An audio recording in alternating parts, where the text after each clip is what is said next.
Hello friends, today we'll be discussing about cleft lip and cleft palate, which is an important topic in plastic surgery and pediatric surgery. And before starting, I would like to thank Chandana Shri ma'am for sharing the wonderful notes with us. These notes are very helpful for quick revision, and link for the notes is given in the description below. You can download it from there. So without further delay, let's get started. So cleft lip, cleft palate. Before starting, we'll see the embryology and anatomy. So development of face, that is the maxillofacial frame, developing from the 4 to 8 weeks. So it forms by the fusion of 5 facial elements within the first trimester. So the first is the frontonasal prominence, which is formed from the mesenchyme of the ventral to the forebrain, mesenchyme ventral to the forebrain. The frontonasal process has nasal pit and lateral nasal process and a medial nasal process. Then there are 2 maxillary prominences and 2 mandibular prominences. These are produced by the neural crest cells that migrate from the first branchial arch. So the first branchial arch give rise to neural crest cells and result in formation of the maxillary and the mandibular prominences. And the central part is the stomodium, that is the cranial opening of the foregut, which is the embryological part of the mouth. Now we come to the development of the palate, which develops in the 6th to 10th week. It is made from the premaxilla, which is derived from the frontonasal process. Laterally, it has the maxillary process, and from above comes the nasal septum. So, from the maxillary process, there it gives rise to two lateral palatine processes, and the part from the premaxilla gives rise to median palatine process, and these all join in the center.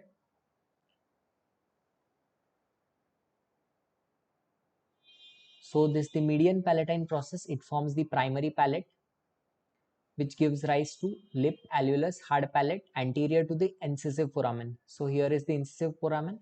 Anterior to that, all parts is given by the primary palate.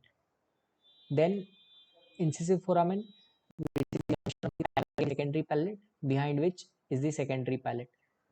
So the lateral palatine process arises from the maxillary process in the laterally and merges in the center, and it forms the secondary palate, which gives rise to hard palate posterior to incisive foramen and the soft palate. Then the nasal septum, which arises from above and gives rise to nasal septum and vomer bone. The posterior portion of the secondary palate does not undergo membranous ossification and results in formation of the soft palate. So this was all about the anatomy, embryology. Now we see the cleft lip. So what is cleft lip? Cleft lip is either partial or complete lack of circumferential continuity of the lip due to congenital defect in the lip fusion. So there is a defect, congenital defect in the lip fusion, which result in lack of circumferential continuity of the lip, and it can be partial and complete. And most common mechanism of the cleft lip is failure of fusion between the maxillary process and the medial nasal process on the affected side. So it can range from small notch in the vermilion, that is the boundary of the lip, to extending through the nostril and the maxilla, that is the complete. And how is the cleft palate? So it results from the incomplete or absent fusion of the lateral palatine process and median palatine process or nasal septum. So it fails to fuse the palatine processes with the nasal septum. So what is the etiology of this cleft lip, cleft palate? Commonly the prairie robin sequence, genetics, Family predisposition, primary relative, higher chances, incidence increases 1 to 1 is to 25 live births. Viral infection due to rubella, generally in the first trimester. Protein and vitamin deficiency in the early pregnancy, chromosomal abnormality, trisomy 13, trisomy 21, that is Downs, Patau's and Downs. Maternal epilepsy and drugs. So these are some of the factors or etiology. So epidemiology, that is the cleft lip, cleft palate is the most common combined, accounting for 50%. Cleft palate alone is 30% and cleft lip alone is 20%. Prairie Robin sequence, it combines with cleft palate, retrognathia and glossoptosis. Then syndromes which are associated with cleft lip, cleft palate are Stickler syndrome, Sprinzen syndrome, Down syndrome, Apert syndrome, Richter-Collins syndrome, Klippel-Feil syndrome, again Patau syndrome, Prairie Robin syndrome. Now we see the cleft lip. First we see the facial anatomy, muscular anatomy. So we have three muscular rings of Delaire. The first one is the nasolabial ring, which surrounds the nasal aperture. So what are these three muscles? So these are the transverse nasalis, the upper one, this, then levator labii superioris alicinasi, the lateral one, and the levator labii superioris, that is the lateral most. Then we have the bilabial ring surrounding the oral aperture. It includes the orbicularis oris complex, which is surrounding the oral cavity. Then we have the labiomental ring, which surround the lower lip and the chin. It has three muscles again, the depressor anguli oris, depressor labii inferioris and mentalis, from lateral to medial. Now we see the types of cleft lip. So either there could be unilateral disruption of the nasolabial or bilabial ring, resulting in unilateral, median or bilateral cleft lips. These are the types. In bilateral, there is protrusive premaxilla and prolabium is devoid of the muscle, the central part. Then cleft lip degrees, which could result in microform, incomplete and complete. In microform, it is formifroste, where there is small notch in the vermilion. In incomplete, there is a cleft which spares the nasal cell, and in complete, it involves up to the nasal cell, opens into the intranasal floor, and there is a nasal deformity. The cleft lip can be simple cleft which involves only the lip, or compound which involves the lip and the alveolus, the part of the bone. Then the Simonot's band. So it's a small bridge of skin, soft tissue present at the base of the nostril in an otherwise complete cleft. So here we can see the Simonot's band. So it is the just a skin soft tissue at the base of the nostril in a case of a complete cleft, just a small bridge of skin or soft tissue. Now we see the palatine anatomy. So palatine anatomy, as we see, it is formed by the primary palate and the secondary palate, separated by the incisive foramen. Surrounding is the alveolus, circular, and posterior to the secondary hard palate is the soft palate.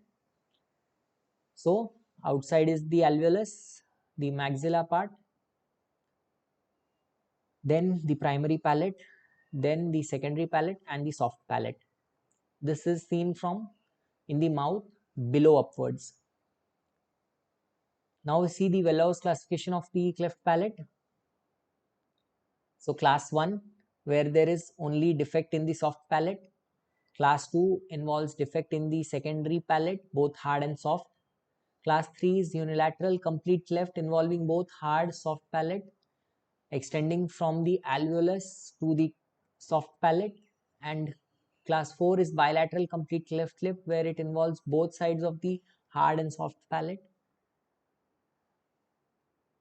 Incomplete when the clefted hard palate remains attached to vomer and nasal septum. So the above part, when it is attached, it is incomplete, and it is complete when the nasal septum vomer are completely separated from the palatine process. So it is completely separated. the lateral palatine processes and the vomer and septum, nasal septum. Then submucous cleft palate. So clefting of the soft palate musculature beneath an intact mucosa. It gives a triad that is bifidobula, midline translucent called zona pellucida, then palpable notch in the posterior soft palate. So this is a triad. So we have a very good classification, that is LaSalle classification, LAHSHAL classification, where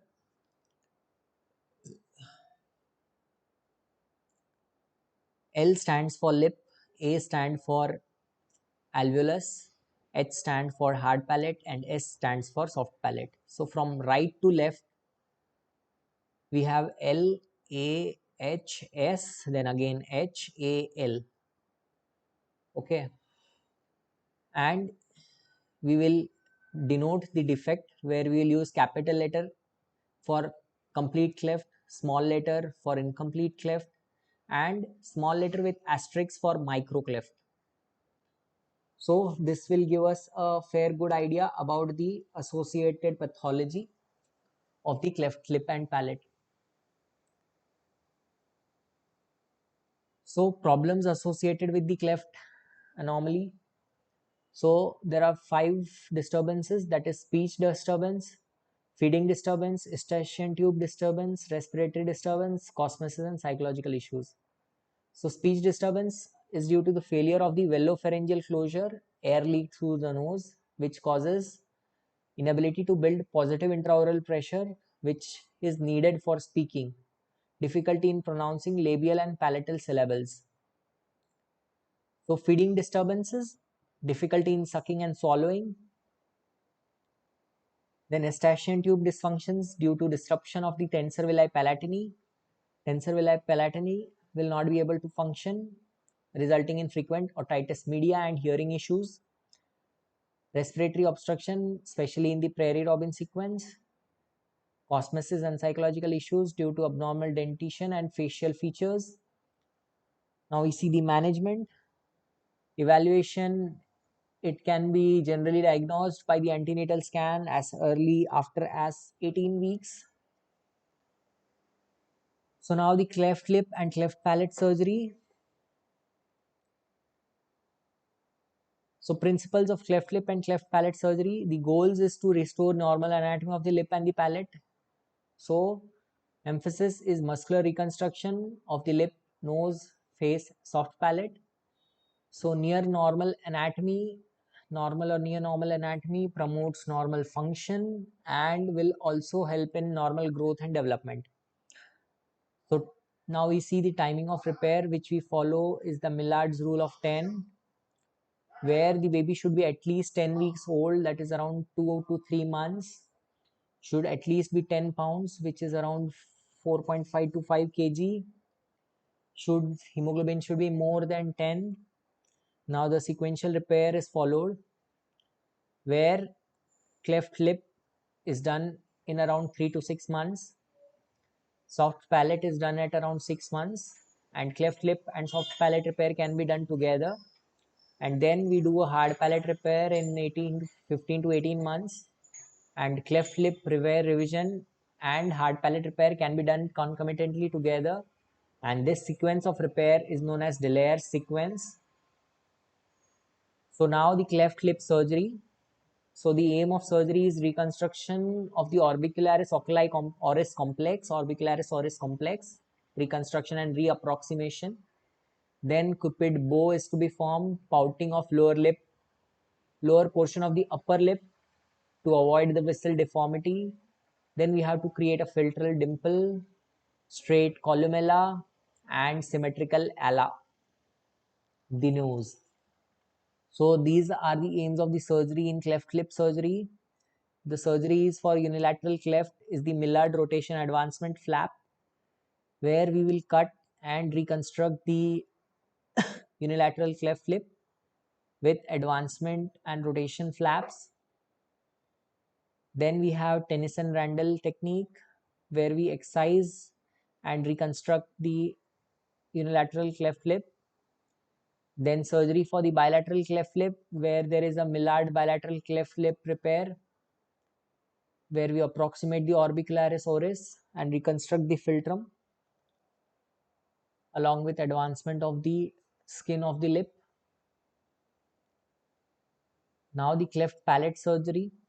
So the aim of surgery is creation of mechanism that is capable for speaking and deglutition without interfering in the maxillary growth. So we have to make competent velopharyngeal mechanism for speak and deglutition, partition the oral and the nasal cavity. So that needs accurate reapproximation of the muscles. So that has to be taken care of. So as in the diagram, we can see the soft palate. So just above the hard palate, in the secondary palatine area, there is aponeurosis, and besides is the hamulus. Just beneath the aponeurosis is the muscle, that is the levator villi palatini, that is the muscle of the soft palate, and it is attached laterally by the levator villi palatini and tensor villi palatini. So levator villi palatini in the medially, tensor villi palatini in the laterally, and muscle starting from the levator villi palatini to the muscula to the uvula, that is the musculus uvulae. So these are the muscles of the soft palate. So surgeries of the cleft palate, these are two-stage palatoplasty. In the stage 1, the surgical reconstruction of the aberrant soft palate musculature, that is the stage 1 surgical reconstruction of the soft palate, that is generally done in the 3 to 6 months, right? The 6th month as we have given. And then the hard palate, that is the stage 2, closure of the residual hard palate defect in 13 to 16, 15, 13 to 15 months. And the principle is we have to minimize and be gentle in our dissection to minimize the subsequent scar formation. And it will be a layered closure starting from the nasal mucosa, then bone, and then mucoperiosteal flap, that is the oral mucosa. Various procedure which we follow is the furlow double Z plasty, von Langenbeck operation, where we go with the large mucoperiosteal flap, medial line cleft closure, lateral relaxing incisions, and Wardell killer wow operation, where we go for YV advancement of the hard palate, mucoperiosteum for the palatal lengthening, and lastly the vomer flap. Adjunctive procedures will be alveolar bone graft, rhinoplasty, osteotomy, and orthodontics. Secondary management with the help of multimodality team for speech and hearing, orthodontics, and revision surgeries. So hope the basics have been well understood. Thank you for watching.